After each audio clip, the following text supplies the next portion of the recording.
राम जी और शंकर जी का युद्ध। बात उन दिनों की है जब श्री राम का अदम्य यज्ञ चल रहा था। श्री राम के अनुज शत्रुघ्न के नेतृत्व में असंख्य वीरों की सेना सारे प्रदेश की विजित करती जा रही थी।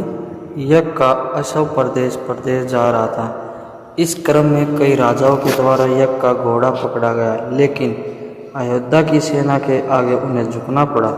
शत्रुघ्न के अलावा सेना में हनुमान, सुग्रीव और भारत पुत्र पुष्कल सहित कई महारथी उपस्थित थे, जिन्हें जीतना देवताओं के लिए भी संभव नहीं था।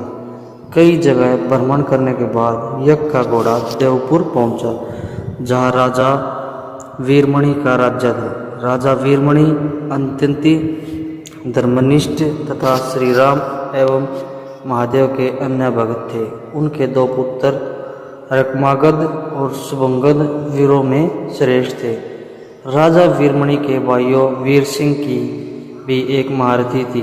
राजा वीरमणि ने भगवान शंकर की तपस्या कर उन्हें प्रसन्न किया था और महादेव ने उन्हें उनकी और उनके पूरे राज्य की रक्षा का वरदान दिया था। महादेव के द्वारा रक्षित होने के कारण कोई भी उनके राज्य पर आक्रमण करने का साहस नहीं करता था। जब अशव उनके राज्य में पहुंचे तो राजा वीरमणि के पुत्र रुकमगन ने उसे बंदी बना लिया और अयोध्या के सैनिकों से कहा कि यज्ञ का घोड़ा उनके पास है, इसलिए वे जाकर शत्रुघ्न से कहे कि विधिवत युद्ध कर वो अपना अशव छुड़ा ले। जब रुकमागंध ने सूचना अपने पिता को दी थी तो वे बड़े चिंतित हुए और अपने पुत्र से कहा कि अनजाने में तुमने श्री राम के यज्ञ का घोड़ा पकड़ लिया।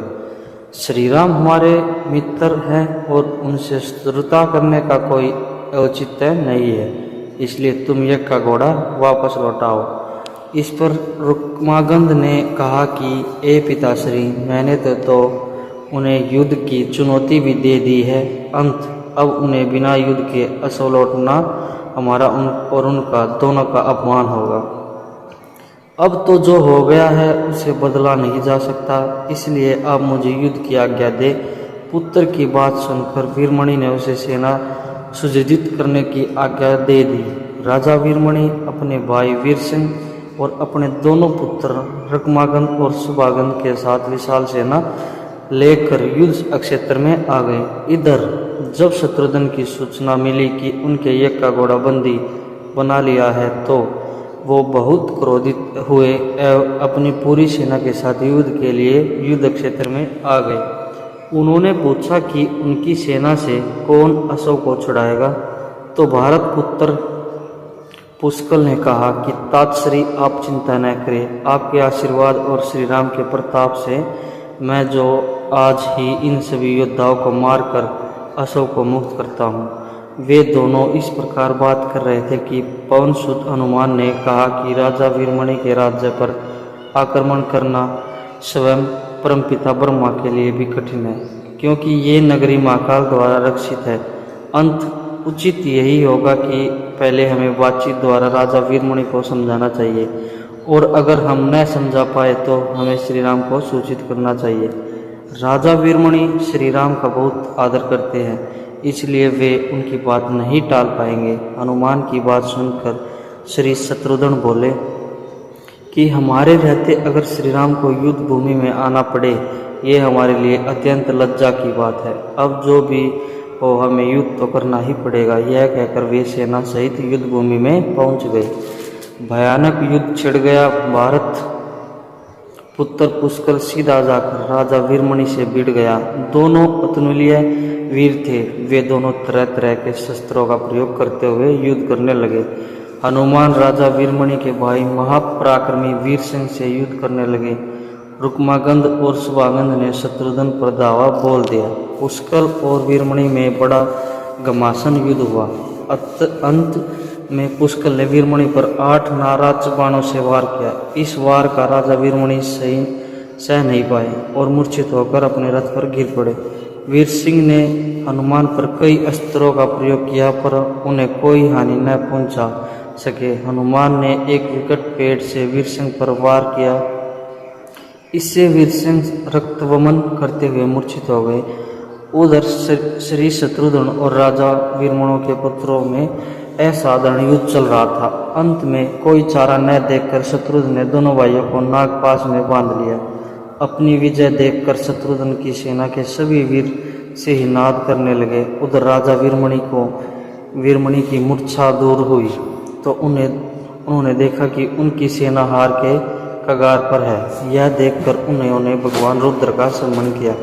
महादेव ने अपने भगत को मुसीबत में जानकर वीरभद्र के नेतृत्व में नदी भृंगी सहित सारणों गणों का युद्ध क्षेत्र में भेज दिया। महाकाल के सारे अनुचर उनकी जय जयकार करते हुए अयोध्या की सेना पर टूट पड़े। शत्रुघ्न, हनुमान और सारे लोगों को लगा कि जैसे प्रलय आ गया हो। जब उन्होंने भयानक मुख वाला रुद्रावतार वीरभद्र नदी भृंगी सहित महादेव की सेना देखी तो सारी सेना भय से कांप उठी। शत्रुघ्न ने हनुमान से कहा कि जिस वीरभद्र ने बात ही बात में दक्ष प्रजापति का मस्तक काट डाला था और जो तेज और समता में स्वयं महाकाल के समान है, उस युद्ध में कैसे हराया जा सकता है। यह सुनकर पुष्कर ने कहा कि तात्सर्य अब दुखी मत हो, अब तो जो भी हो हमें युद्ध तो करना ही पड़ेगा। ये कहते हुए पुष्कर वीरभद्र से हनुमान नदी से और शत्रुघ्न भृंगी से जा भी भिड़े। पुष्कर ने अपने सारे दिव्यास्त्रों का प्रयोग वीरभद्र पर कर दिया, लेकिन वीरभद्र ने बात ही बात में उसे काट दिया। उन्होंने पुष्कर से कहा कि ए बालक, अभी तुम्हारी आयु मृत्यु को प्राप्त होने की नहीं हुई है, इसलिए युद्ध क्षेत्र से हट जाओ। उसी समय पुष्कर ने वीरभद्र पर शक्ति से प्रहार किया, जो सीधे उनके मर्मस्थान पर जाकर लगा। इसके बाद वीरभद्र ने क्रोध से थराते हुए एक त्रिशूल से पुष्कर का मस्तक काट लिया और भयानक सिंहनाद किया। उधर भृंगी आदि गुणों ने शत्रुघ्न पर भयानक आक्रमण कर दिया। अंत में भृंगी ने महादेव के दिए पास में शत्रुघ्न को बांध दिया। हनुमान अपनी पूरी शक्ति से नदी से युद्ध कर रहे थे। उन दोनों ने ऐसा युद्ध किया जैसे पहले किसी ने नहीं किया था। दोनों श्री राम के भगत थे और महादेव के तेज से उत्पन्न हुए थे। काफ़ी देर लड़ने के बाद कोई और उपाय न देख कर नदी ने शिवास्त्र का प्रयोग कर हनुमान को पराभूत कर दिया। अयोध्या के सेना की हार देखकर राजा वीरमणि की सेना में जबरदस्त उत्साह आ गया और वो बाकी बचे सैनिकों पर टूट पड़े। यह देखकर हनुमान ने शत्रुघ्न से कहा कि मैंने आपसे पहले ही कहा था कि यह नगरी महाकाल द्वारा रक्षित है, लेकिन आपने मेरी बात नहीं मानी। अब इस संकट से बचाव का एक ही उपाय है कि हम सब श्री राम को याद करें। ऐसा सुनते ही सारे सैनिक शत्रुघ्न, पुष्कर एवं हनुमान सहित श्री राम को याद करने लगे। अपने भक्तों की पुकार सुनकर श्री राम तत्काल ही लक्ष्मण और भरत के साथ वहां आ गए।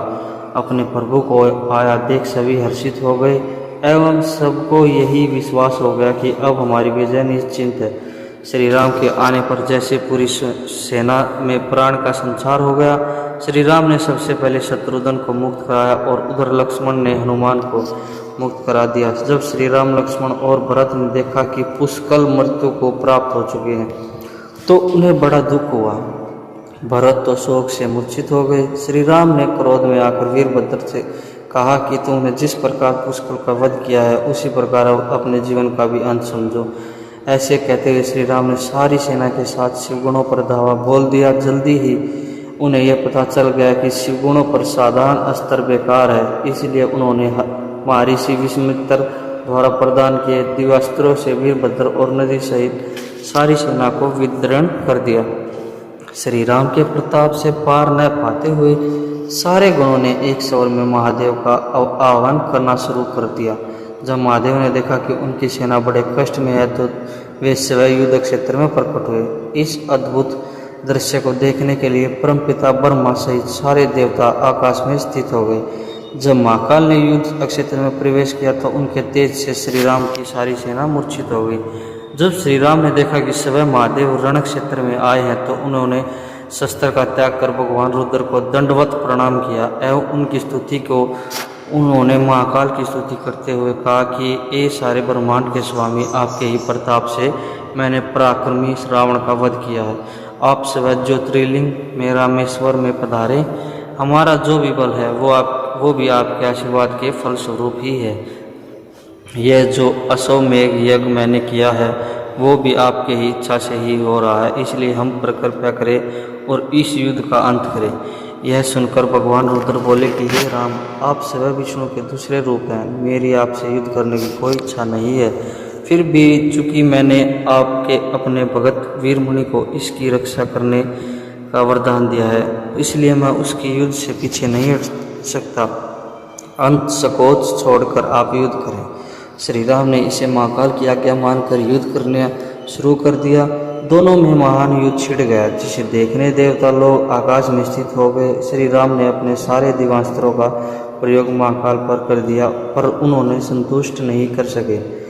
अंत में उन्होंने पाशुपतास्त्र का संधान किया और भगवान शिव से बोले कि हे प्रभु, आपने ही मुझे वरदान दिया है कि आपके द्वारा प्रदत्त इस अस्त्र से त्रिलोक में कोई पराजित हुए बिना नहीं रह सकता। इसलिए महादेव, आपकी ही आज्ञा और इच्छा से मैं इसका प्रयोग आप पर ही करता हूँ। यह कहते हुए श्री राम ने वह महान दिव्यास्त्र भगवान शिव पर चला दिया। वो अस्त्र सीधा महादेव के हृदय स्थल में समा गया और भगवान रुद्र इसे संतुष्ट हो गए। उन्होंने प्रसन्नतापूर्वक श्री राम से कहा कि अपने युद्ध में मुझे संतुष्ट किया है, इसलिए जो इच्छा हो पर मांग ले। इस पर श्री राम ने कहा कि हे भगवान, यहाँ इस युद्ध क्षेत्र में भरत के पुत्र पुष्कल के साथ असंख्य योद्धा वीरगति के प्राप्त हो गए हैं, उन्हें कृपया जीवन दान दीजिए। महादेव ने मुस्कुराते हुए तथास्तु कहा और पुष्कल समेत दोनों ओर के सारे योद्धाओं को जीवित कर दिया। इसके बाद उनकी आज्ञा से राजा वीरमणि ने एक को घोड़ा श्री राम को लौटा दिया और अपने राज्य रुक्मागंध को सौंप कर वे भी शत्रुघ्न के साथ आगे चले दिए। तो आज की बातें थी राम जी और शंकर जी का युद्ध। तो समाप्त करते हैं। वीडियो अच्छी लगी हो तो वीडियो को लाइक कर दो, चैनल को सब्सक्राइब कर दो और कमेंट करके जय श्री राम जरूर लिखो।